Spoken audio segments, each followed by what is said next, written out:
Bonjour, aujourd'hui on va parler des JWT. C'est quoi JWT? C'est JSON Web Token.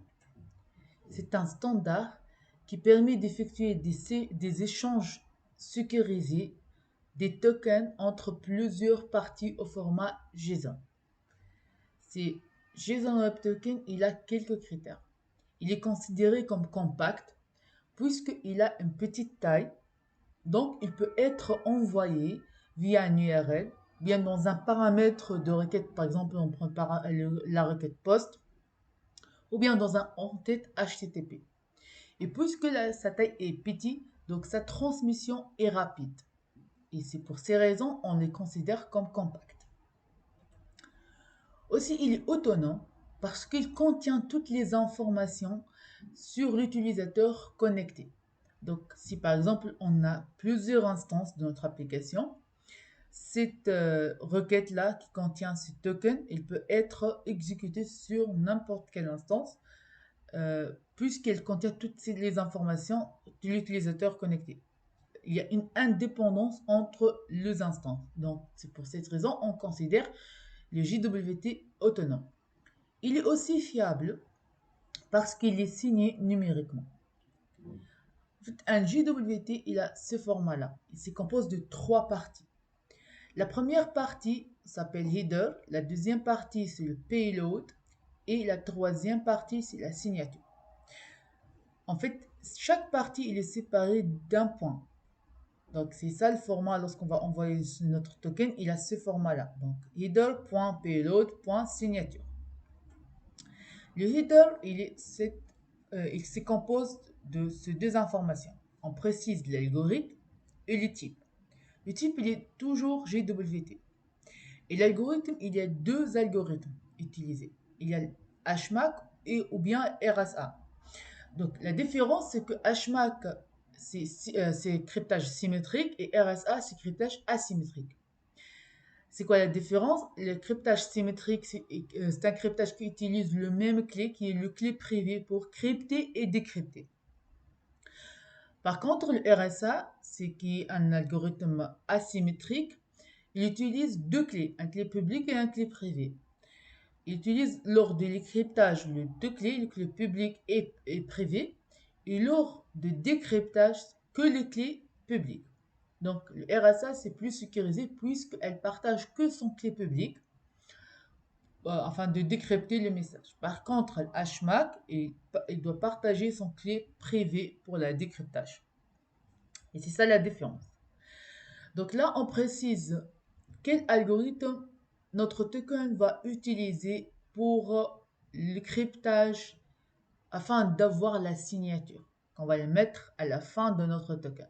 Ici, on voit bien que c'est un HMAC de la base 256. Là, c'est une variation. En fait, on peut utiliser plusieurs bases. Donc, bien la base 256, la base 516, etc. Maintenant, lorsqu'on va envoyer cette information, on va préparer notre token, on ne peut pas l'envoyer comme ça parce que ces accolades, ces deux côtés, ils sont considérés comme des caractères spéciaux. Donc la solution, c'est d'utiliser un encodage. Là, en fait, le JWT utilise un encodage de la base 64 afin de représenter ça sous forme de cette chaîne de caractères. Donc, c'est pas cryptage, c'est encodage. C'est deux concepts différents. Là, c'est juste un encodage de la base 64. Il est appliqué sur ces informations pour avoir cette chaîne de caractères.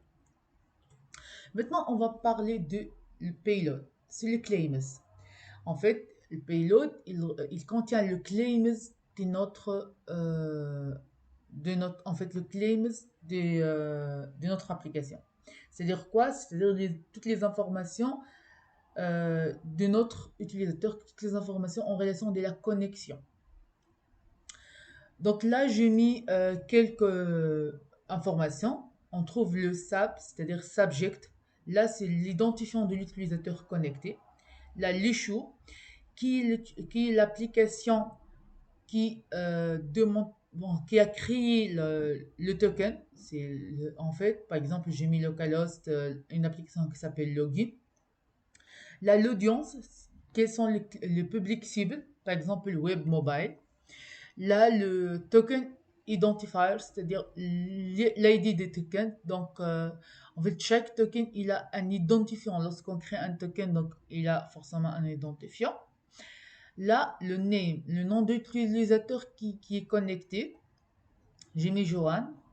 Là, le rôle, en fait, quel rôle a cet utilisateur-là? Par exemple, c'est user et admin. Là, l'expire, en fait, cet token, il va être expiré quand? Donc là, c'est une représentation de timestamp. Il va être expiré dans ce date-là. Et la note before. Note before, c'est-à-dire par exemple, note before cette date-là. C'est-à-dire, moi, en fait, on va donner cette token-là, mais on précise note before 2 heures. Donc, notre token, il va pas utiliser avant, par exemple, maintenant, c'est on est à midi. Donc, par exemple, j'ai mis à 15 heures. Donc, notre token, il va pas exécuter qu'à partir de 15 heures. Not before 15 heures, par exemple. Il va être se présenter comme l'expert sous forme d'un timestamp. S'il n'est pas là, cette information, ou bien sa value est nulle, c'est-à-dire on ne va pas prendre en considération. Donc, à ce moment-là, lorsqu'on a envoyé, on va juste en fait utiliser les tokens. On n'a pas notre before. Ici, le shoot at, c'est-à-dire en fait quand ce token-là il est créé, il était créé. Donc le date de la création de notre token. En fait, lorsqu'on va envoyer aussi cette payload, on ne peut pas l'envoyer en clair comme ça parce que on a des caractères spéciaux comme on a parlé des headers et du coup on va aussi passer par l'encodage de la base 64 afin d'avoir une chaîne de caractères.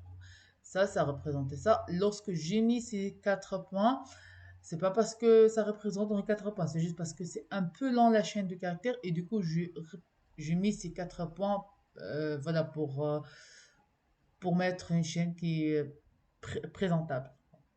D'accord? Maintenant la signature. La signature, ça va être généré. Comment? Donc on va utiliser notre algorithme qu'on a précisé déjà, c'est la HMAC D156 et on va passer 2 paramètres. Premier paramètre, c'est on va prendre le header, en fait l'encodage de notre header, concaténé avec point et concaténé avec l'encodage de notre payload.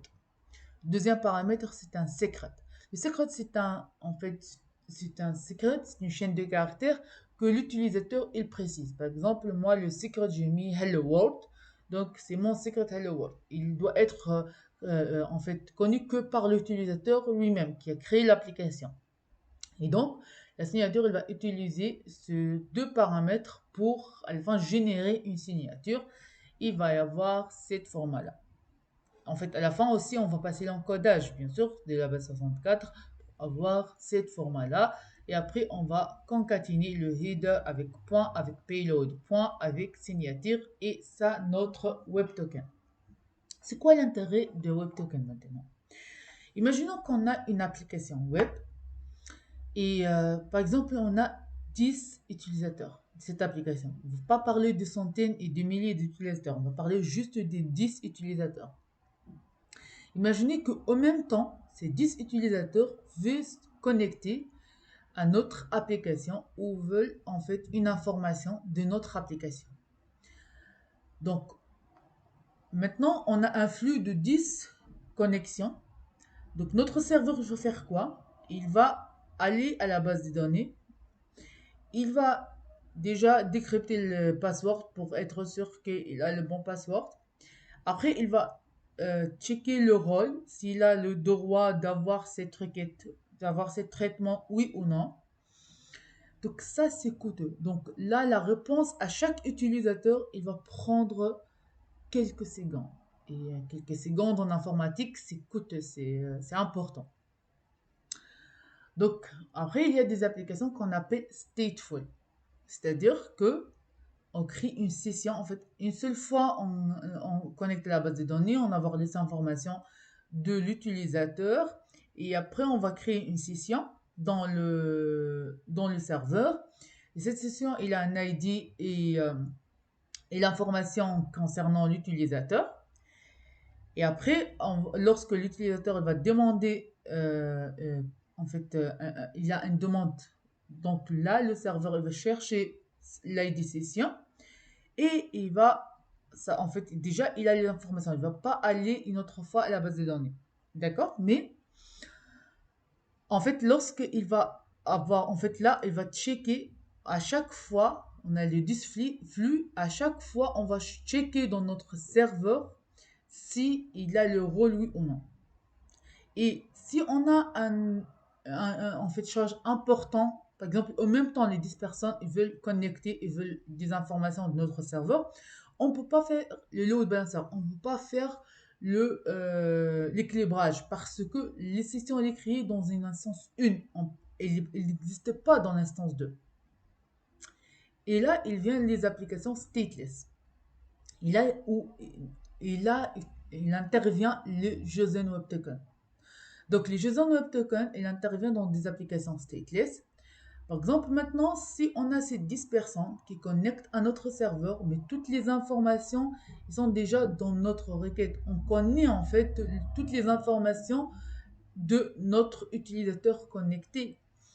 Donc, on peut avoir d'équilibrage des charges en même temps. On peut, par exemple, mettre 5 personnes sur l'instance 1, 5 autres dans l'instance 2. Et le serveur, il va en fait la requête, elle a venu avec toutes les informations. Et du coup, là où il vient, il a l'intérêt de JSON Web Token. Si vous voulez savoir plus sur la différence entre une application stateless et une application stateful, je vais vous mettre dans la description de cette vidéo le lien vers application stateful via application stateless. Merci et à bientôt.